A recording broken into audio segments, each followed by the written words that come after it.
मैं Radhika urban to recipe में आपका फिर से स्वागत है। आज जो हम ये नाश्ता बनाने वाले हैं ये टेस्टी होने के साथ साथ हेल्दी भी है। इसे हमने अंकुरित की हुई मूंग दाल से बनाया है। ये बनाने में बहुत आसान है और खाने में बहुत ही डिलीशियस लगता है और इसमें तेल का यूज भी बहुत ही कम होता है। ऐसा नाश्ता आपने ना तो पहले कभी देखा होगा और ना ही कभी बनाया होगा। ये बहुत ही यूनिक और डिफरेंट रेसिपी है, तो आप इस रेसिपी को एक बार ट्राई जरूर करें और ट्राई करने के बाद मुझे कमेंट्स करके जरूर बताएं कि रेसिपी आपको कैसी लगी। यदि रेसिपी आपको अच्छी लगे तो वीडियो के नीचे दिए गए लाइक बटन को क्लिक जरूर करें। यदि आपने मेरे चैनल को अभी तक सब्सक्राइब नहीं किया है तो बेल आइकन दबाकर मेरे चैनल को सब्सक्राइब कर लें। ऑल बटन को क्लिक जरूर करें ताकि जब भी मैं कोई सी लेटेस्ट वीडियो डालूं तो उसका नोटिफिकेशन आपको मिलता रहे। तो चलिए मजेदार से इस रेसिपी को हम बनाना शुरू करते हैं। तो इस रेसिपी को बनाने के लिए मैंने यहाँ पर मेजरिंग कप से 1 कप सूजी ली है। आप यहाँ पर मोटी या बारीक कोई भी सूजी ले सकते हैं जो आपके पास घर में अवेलेबल हो। तो सूजी को हम एक बाउल में डाल देंगे। सूजी को रवा भी कहा जाता है। फिर इसमें हम डाल देंगे 3 चम्मच दही।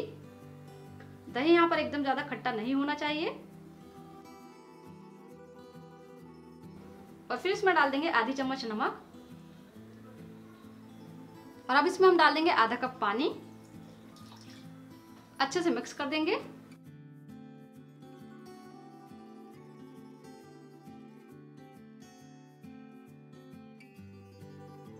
तो सभी चीजें यहाँ पर अच्छी तरह से मिक्स हो चुकी है। अब हम इसे ढक करके 15 मिनट के लिए ऐसे ही छोड़ देंगे ताकि जो सूजी है वो अच्छी तरह से फूल जाए। अब एक बाउल में मैंने यहाँ पर आधा कप अंकुरित मूंग ली है। फिर इसके अंदर हम डालेंगे एक प्याज बारीक कटा हुआ। मैंने यहाँ पर मीडियम साइज का प्याज लिया है जिसे मैंने बारीक कट कर लिया है। फिर डाल देंगे एक टमाटर बारीक कटा हुआ। आप यहाँ पर अपनी इच्छा अनुसार कोई भी वेजिटेबल का इस्तेमाल कर सकते हैं। जो आपको अच्छी लगती हो वो वेजिटेबल डालिए, जो आपको पसंद नहीं हो उसे आप स्किप कर सकते हैं। बस यहाँ पर आप ऐसी वेजिटेबल डालिए जिसे आप कच्चा खा सकते हैं। जैसे आप चाहें तो यहाँ पर पत्ता गोभी डाल सकते हैं, बीटरूट डाल सकते हैं, ककड़ी डाल सकते हैं। फिर इसमें हम डाल देंगे आधी चम्मच कुटी हुई लाल मिर्च। यहाँ पर आप इसकी मात्रा को कम ज़्यादा कर सकते हैं और आप चाहें तो यहाँ पर कुटी हुई लाल मिर्च की जगह लाल मिर्च पाउडर का इस्तेमाल भी कर सकते हैं। फिर इसमें हम डालेंगे आधी चम्मच चाट मसाला। 1 तिहाई चम्मच डाल देंगे नमक। नमक आप आपके टेस्ट के अकॉर्डिंग डाल सकते हैं। 1 चौथाई चम्मच काली मिर्च पाउडर। अब इसमें हम डालेंगे मेयोनीज। तो मैंने यहाँ पर वेज मेयोनीज ली है। ये गार्लिक फ्लेवर वाली है। आप यहाँ पर कोई सी भी फ्लेवर की मेयोनीज का यूज कर सकते हैं। अब इसमें हम डाल देंगे 2 चम्मच वेज मेयोनीज। बहुत ही बढ़िया टेस्ट आता है वेज मेयोनीज डालने से। आप एक बार जब इस रेसिपी को बनाएं तो मेयोनीज को जरूर डालें। यदि आपके पास मेयोनीज अवेलेबल नहीं है तो आप यहाँ टमाटो केचप डाल सकते हैं। यदि बच्चों के लिए बना रहे हैं तो उससे भी बहुत ही बढ़िया टेस्ट आता है। अब सभी चीज़ों को हम अच्छे से मिक्स करेंगे। ये अंकुरित की हुई मूंग दाल से बहुत ही बढ़िया नाश्ता बनकर तैयार होता है और खाने में बहुत ही टेस्टी लगता है। यदि आप एक जैसा नाश्ता खा खा के बोर हो गए हैं तो आप इस नाश्ते की रेसिपी को ट्राई ज़रूर करें। जब आप इसे एक बार बनाकर खाएंगे तो इसके स्वाद के दीवाने हो जाएंगे और घर वाले इस टेस्टी से नाश्ते को बनाने के लिए रोज कहेंगे। तो ये देखिए यहाँ पर मज़ेदार सी स्टफिंग बनकर तैयार हो चुकी है। 15 मिनट हो गए हैं। जो सूजी है वो अच्छी तरह से फूल गई है। तो इसे हम चम्मच से एक बार चलाएंगे। ये देखिए आप देख सकते हैं सूजी अच्छी तरह से फूल गई है। तो ये बैटर कितना थिक हो गया है। अब इस बैटर को हम मिक्सर जार के अंदर डालेंगे। तो मैंने इसे मिक्सर जार के अंदर डाल लिया है। अब इसमें हम डाल देंगे आधा कप पानी और इसका ढक्कन लगाकर इसको पीस लेंगे और इसका एक पेस्ट तैयार करेंगे। तो यहाँ पर मैंने सूजी को पीस कर इस तरह से पेस्ट रेडी कर लिया है। ये देखिए। तो इसे हम एक बाउल में ट्रांसफर कर लेंगे। बैटर एकदम ज़्यादा पतला नहीं होना चाहिए और ना ही एकदम ज़्यादा गाढ़ा होना चाहिए, इसलिए पानी की क्वांटिटी आप थोड़ी सी ध्यान में रखिए। पीसते समय एकदम ढेर सारा पानी बिल्कुल भी नहीं डालिए। यदि हमें ज़रूरत लगेगी तो हम बाद में पानी का यूज़ करेंगे। अब इस बैटर के अंदर हम डाल देंगे आधी चम्मच हल्दी पाउडर और आधी चम्मच डाल देंगे नमक। नमक थोड़ा ध्यान से ही डालिए क्योंकि जब हमने बैटर लगा कर रखा था तब भी नमक डाला था। और फिर डाल देंगे थोड़ी सी हरी धनिया बारीक कटी हुई। अब सभी सामग्री को हम अच्छे से मिक्स कर देंगे।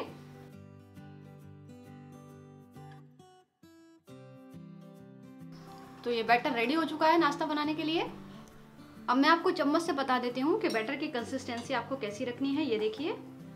यदि आपको ऐसा लगे कि बहुत ज़्यादा गाढ़ा है तो आप इसमें थोड़े से पानी की क्वांटिटी को और बढ़ा लीजिए, लेकिन ध्यान रहे एकदम ढेर सारा पानी बिल्कुल नहीं डालिए। अब मैंने यहाँ पर एक पैन ले लिया है। तो इसमें हम 1 चम्मच भरकर बैटर डालेंगे। और इसे हम फैलाएंगे जैसा हम डोसा बनाते हैं। एक ही डायरेक्शन में हमें इस तरह से इसे फैलाना है और गैस की फ्लेम को बिल्कुल लो रखें। आप यहाँ पर शीट का साइज आपके अकॉर्डिंग बड़ा छोटा रख सकते हैं, जितना बड़ा आपको रखना हो। अब गैस की फ्लेम को हम मीडियम कर लेंगे और मीडियम फ्लेम पर इसे पकने देंगे। जैसे जैसे ये पकना शुरू होगा इसके ऊपर का कलर चेंज होते जाएगा, आप देख सकते हैं। तो इससे हमें अच्छी तरह से पकने के बाद ही पलटना है। तो इसे अच्छी तरह से पकने दीजिए, उसके बाद ही पलटिए। और एक चीज का ध्यान रखें, जब आप बैटर को पैन में डालें तो गैस की फ्लेम को बिल्कुल लो रखें। हाई फ्लेम पर बैटर को पैन में बिल्कुल भी नहीं डालिए। यदि आप हाई फ्लेम पर बैटर को पैन में डालेंगे तो ये डालते से पकना शुरू हो जाएगा और फिर आपको इसे फैलाने में परेशानी होगी। आप देख सकते हैं धीरे धीरे ये पक रहा है, लेकिन अभी ये इस साइड से कच्चा है, तो इसे हमें अभी पकने देना है। मैंने यहाँ पर नॉन स्टिक पैन का इस्तेमाल किया है, इसलिए मैंने यहाँ पर तेल वगैरह किसी चीज़ का यूज़ नहीं किया है। यदि आप इस शीट को लोहे के तवे पर बना रहे हैं तो तवे को आप पहले अच्छी तरह से ग्रीस करें, जैसे हम डोसा बनाने के लिए करते हैं।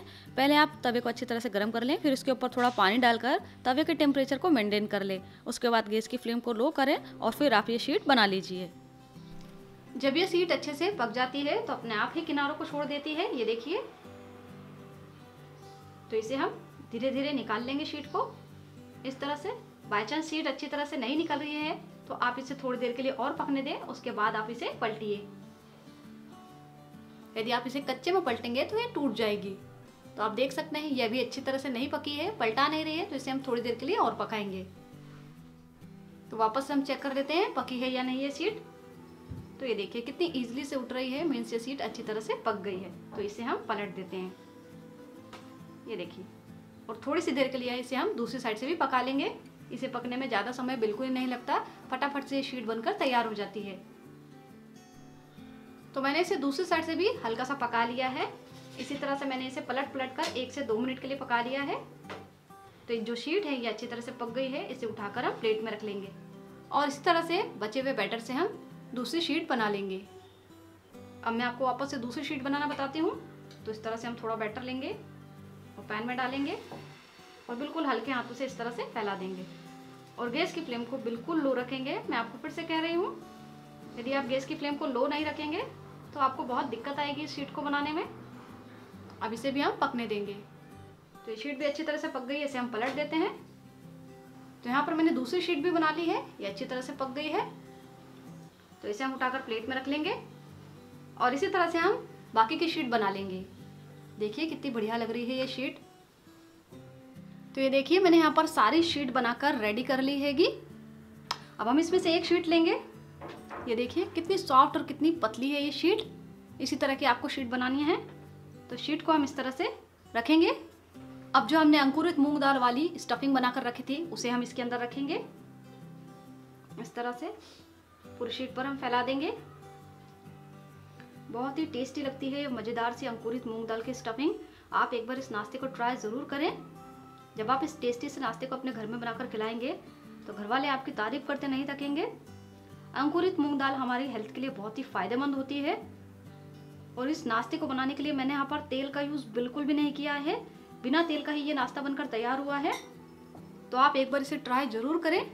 अब हम इसे हल्के हाथों से फोल्ड कर देंगे इस तरह से रोल की तरह। आप चाहें तो ये प्रोसेस तवे के ऊपर भी कर सकते हैं। गर्मा गर्म शीट में इस तरह से स्टफिंग भर दीजिए। कितना बढ़िया तरीके से ये रोल बनकर तैयार हुआ है। अब इसे हम प्लेट में रख लेंगे। ये देखने में इतना डिलीशियस लग रहा है, खाने में तो बहुत ही टेस्टी लगता है। तो ये देखिए मैंने सारा रोल बनाकर रेडी कर लिया है और एक रोल को मैंने इस तरह से बीच में से कट कर लिया है। ये देखिए वाह कितना बढ़िया लग रहा है ना दिखने में। खाने में बहुत ही टेस्टी लगता है और बनाने में तो कितना आसान है, आपने देख ही लिया होगा। तो आप इस रेसिपी को ट्राई करें और ट्राई करने के बाद मुझे कमेंट्स करके ज़रूर बताएं कि आपको मेरी रेसिपी कैसी लगी। तो फिर मिलेंगे मज़ेदार सी एक नई रेसिपी के साथ। Thank you friends, you are watching my video.